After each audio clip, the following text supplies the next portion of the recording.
Bonsoir à toutes et bonsoir à tous. Ne vous contentez pas de vivre ensemble, mais œuvrez à bâtir un monde meilleur ensemble. C'est une confidence de Mohamed Mekti, un ancien combattant marocain engagé à 18 ans, s'il vous plaît, dans l'armée française et décédé en 2010 et dont l'histoire, entre autres, a inspiré le spectacle Tirailleurs, signé Reda Chebchoubi. Il est l'invité de LCR ce soir.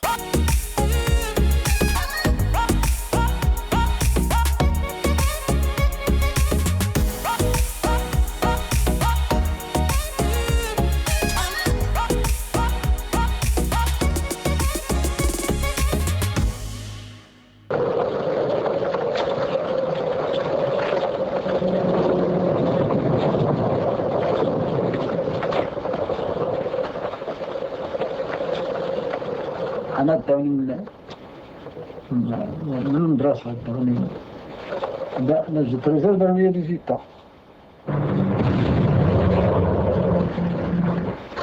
كنت أنا عند الوليد قال لي الشيخ يمشي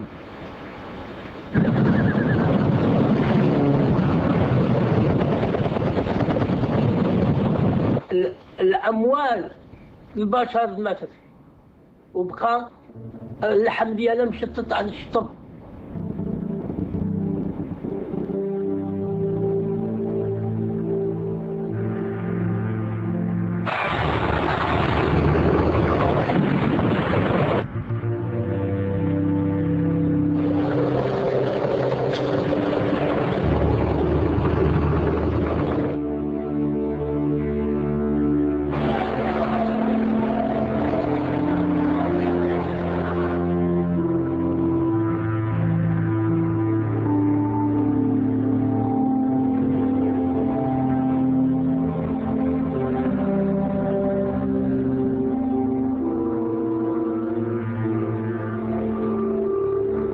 أنا خدمت 15 عام وأنشدت 12,000 ريال كتلة في الشهر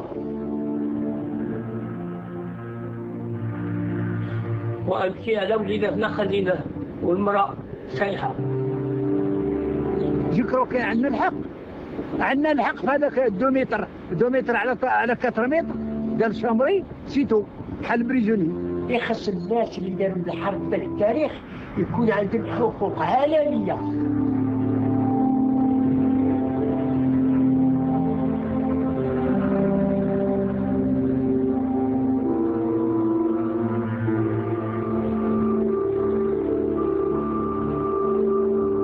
Voilà, ça c'était la couleur du sacrifice qu'on peut facilement, à mon avis, voir en DVD ou, je sais pas, Reda, il était coproducteur de ce film. C'est Mourad Boussif. C'est Mourad Boussif qui l'avait réalisé. Ouais.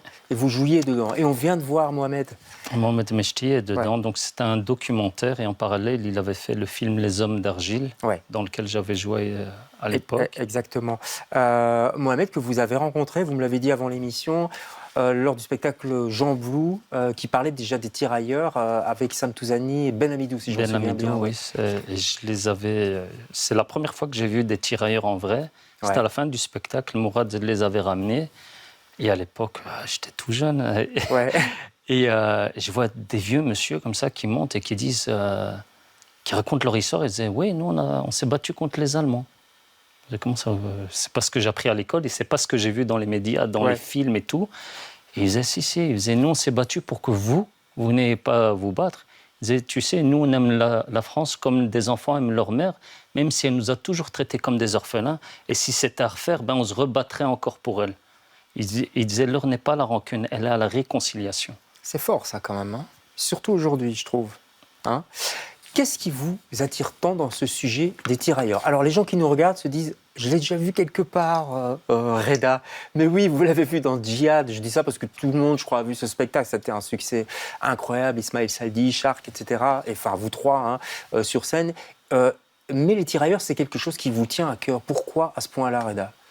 Les tirailleurs, disons, donc moi je suis belge, je suis né ici, j'ai grandi, j'ai des origines marocaines. Ouais. Et c'est vrai que quand on grandit en Belgique, il manque un petit peu des pièces au puzzle de votre identité et vous dites, tiens, mais elle est où, c'est quoi mon histoire? Elle commence en 64 avec l'arrivée du grand-père que la Belgique a été chercher pour qu'ils viennent travailler. travailler et tout ça. Et à un moment donné, paf, je rencontre des vieux monsieur qui, eux, me disent non, non, non, il y a eu une génération juste avant, on est dans la période coloniale. Et donc, le général de Gaulle fait un appel et demande aux colonies de venir aider à sauver la mère patrie. En échange, il leur donnerait L'indépendance. l'indépendance. Il leur donnerait. Hein, ouais. Bon. On comprend bien que ça n'a pas été directement le cas et qu'il y a eu d'autres sacrifices derrière. Mais surtout, c'est tous ces hommes qui disaient « c'était pas notre guerre, mais ça l'est devenu ». Et pendant 2 ans, entre 2005 et 2007, je m'occupais des anciens combattants qui sont tous décédés aujourd'hui, Ouais. dont Mohamed Mechti, paix à leur âme. Ouais. Et donc, j'allais les conduire en France, j'allais les chercher. Baba Sadassi, qui était malien, qui lui avait pris une balle dans les poumons, il ne pouvait pas prendre l'avion, donc il voyageait par la route. Et il me racontait des anecdotes. Et toutes ces anecdotes, moi j'ai pris ça, je rigolais, je pleurais, parce qu'il me racontait des choses très difficiles. Il me disait, on avançait vers le combat et on chantait parce qu'on avait peur. Je disais, des chants religieux, il me disait... Je ne dis pas des chants religieux, il faisait, on chantait auprès de ma blonde, Ah non, qu'il ça, c'est pas fait très... bon, fait bon. Eh bien, j'ai fait des recherches, ils chantaient vraiment ça, les tirailleurs, et tous les soldats français et tous les soldats de la résistance. Et donc, à un moment donné, ils sont décédés, et il y a 2 ans et demi, j'ai rêvé d'eux. Honnêtement, ne me dites pas, est-ce que j'avais mangé trop tard ou je ne sais pas, mais en tout cas, j'ai rêvé d'eux. Ouais. Et au milieu de la nuit, je me suis levé en pleurs et je me disais, mais en fait, est-ce qu'eux, ils sont éteints avec leur histoire ? Est-ce que moi, maintenant, je vais m'éteindre en prenant avec moi tout ça et je me devais d'écrire une pièce et de partager leur message. Ouais, ça s'appelle le devoir de mémoire, en fait. Hein, exactement. Tout simplement. Alors, effectivement, ce sont les oubliés de l'histoire. On connaît bien les tirailleurs sénégalais parce qu'il y a eu un film avec Omar Sy, en plus. Ouais. Donc ça a touché le grand public. On parle moins des tirailleurs marocains. Il y a beaucoup de Marocains. On en a parlé à l'occasion de la pièce Jamblou. Beaucoup sont enterrés à Jamblou, effectivement. Mais qu'est-ce qui s'est passé entre la France et le Maroc et puis la Belgique après, quoi ? Ben, disons qu'il faut savoir que donc, à la fin de la guerre, au début de la guerre, la France capitule avec le maréchal Pétain, Vichy, ce qu'on appelle Vichy. L'occupation commence. Et donc, De Gaulle, il n'entend pas de cette oreille, il s'enfuit, il fait un appel aux colonies. Et donc, tous ces pays se disent, c'est l'opportunité de récupérer notre terre. Et il faut aider justement la France à chasser les Allemands et à récupérer sa terre. Mais sauf qu'il se passe quelque chose, c'est que même les pays donc, font un accord, ils doivent donner un certain nombre d'hommes. Certains vont s'engager volontairement, d'autres vont être engagés de force parce qu'on n'a pas le quota. Il n'y a pas assez, en fait. Il n'y a pas assez d'hommes. Et le front, il y a beaucoup de morts, il y a beaucoup de dégâts.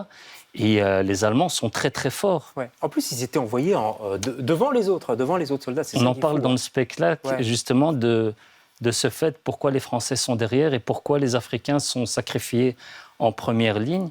Et donc, on aborde un petit peu tout ça. La couleur du sacrifice, c'était déjà ça dans le titre. Déjà, mais pour moi, ça a été la première claque qui m'a, à l'époque... et je me suis dit, au fait, c'est important que toute cette jeunesse, peu importe ses origines, peu importe ses croyances, je veux dire, on doit tous rester rattachés à nos racines. C'est très important parce qu'aujourd'hui, on parle d'intégration. Non, non, peu importe vos origines, restez accrochés à vos racines parce que dans vos racines, il y a des valeurs, il y a une histoire, il y a plein de belles choses. Et quand vous êtes déraciné, qu'est-ce qui se passe ? C'est comme un arbre. Il tombe et un arbre qui tombe fait plus de bruit qu'une forêt qui pousse. Et c'est ça, on a une jeunesse qui pousse avec des qualités, des choses, et il faut leur donner les outils.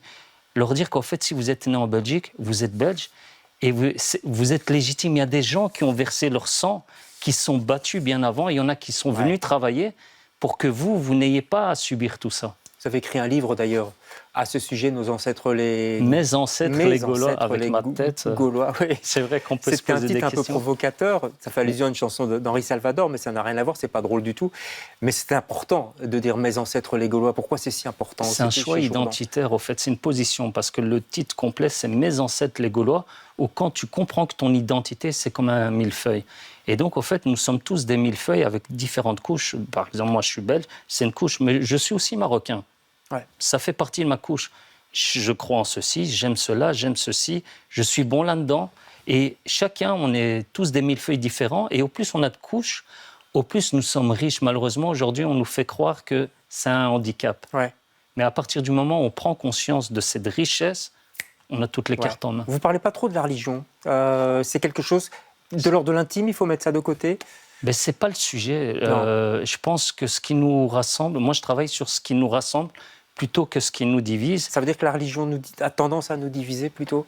Pas, non, c'est ce que les gens font qui nous divise.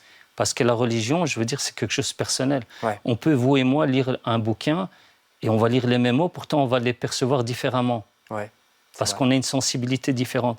Et je pense que la religion, c'est quelque chose de personnel.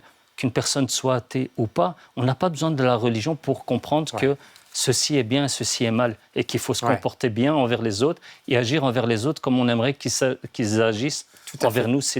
Vous en parliez déjà dans Djihad avec Ismaël Saïdi sur scène. À propos de scène, dispositif simple qu'on pourra voir à l'Espace Mag. Deux vieux amis se rencontrent. Ce sont des anciens soldats, des anciens combattants et ils se remémorent leurs souvenirs. C'est un dialogue en fait que vous avez écrit. Ça commence par un dialogue, sauf qu'on voyage dans le temps. Donc je joue avec Char Carrera et Samir Kadi. Ouais.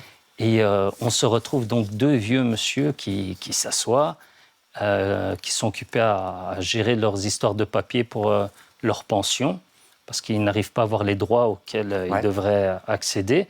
Et ils parlent de ce qu'ils ont traversé, comment ils ont traversé cette guerre. Et on revit toute la guerre, donc on habille en soldat. Le spectateur dans ce spectacle est acteur du spectacle. Ouais. Et si vous voulez, c'est du cinéma. On a Viséo, il y a de la vidéo, il y a des effets sonores. Grosse prod. Voilà. Là, vous avez joué au Zénith, donc vous avez l'habitude avec Djihad à l'époque Zénith de Paris, je précise. On n'a pas d'image du spectacle parce qu'il est encore en progrès, comme on dit. Vous y travaillez, vous serez prêt, hein, ce sera le 23, c'est bientôt. Hein. On est déjà prêt, d'ailleurs, je vous quitte, je vais répéter. Bon, bah, dépêchez-vous. Alors, on joue le 23, 24, 25 février à l'Espace Mag, le 23, 24 à 20h et le dimanche 25 à 15h pour permettre aux gens qui ont des enfants de pouvoir assister. Vous avez tout dit. Vous allez pour réserver sur le site de Espace Mag. C'est rue du Poinçon, pour ceux qui ne le savent pas, dans le centre-ville. Merci beaucoup, au 17. Reda. Merci 17, à vous, merci pour votre accueil. Avec plaisir. À bientôt. Bonne M, comme on dit dans le milieu, pour ce spectacle. Nous, on se retrouve demain avec d'autres invités. Bonsoir.